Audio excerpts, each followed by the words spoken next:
Turkish get-up. We're going to show you what it looks like and then break it down. There's 6 movements starting after you bring the bell up. So you're going to lean over, pull the bell to you, bend both knees, put the bell right up over your chest. This is called hand and foot position. So you're going to straighten out your opposite side, leg and arm. Punch and crunch to your forearm. Organize your spine so your spine is nice and tall to your hand. High bridge. Sweep the knee. This is called a T position. From here, you're going to tilt up and windshield wiper your back leg. So from here, if you're not already organizing a good spot to stand up, you're going to fix your front foot, push through your front leg like the back one doesn't exist. Just let it come along for the ride. All the way up. When you come back down, it's the opposite leg comes back down and what your hand is up. Windshield wiper. Hand slides straight down your leg and place it about a foot in front of your knee. Back into the T position. You're going to keep your hips high like they're hooked to the ceiling. Lift. Sweep your leg and sit. Roll back down. 2 hands on the bell.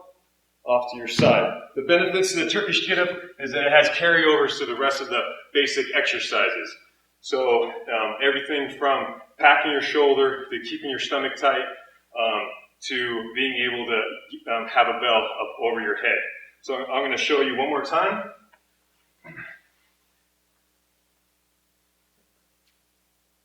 There you go. Full roll. Up. Hand and foot position.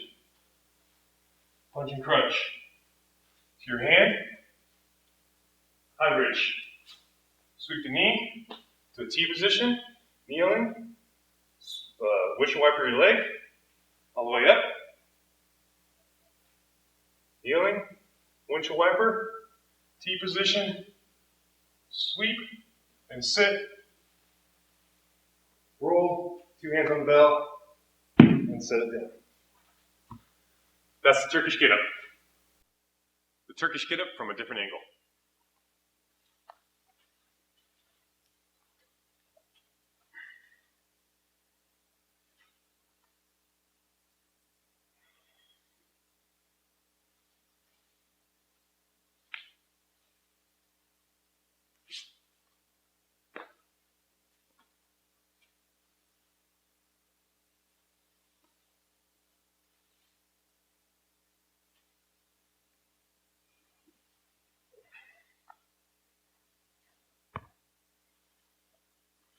That's the Turkish get-up.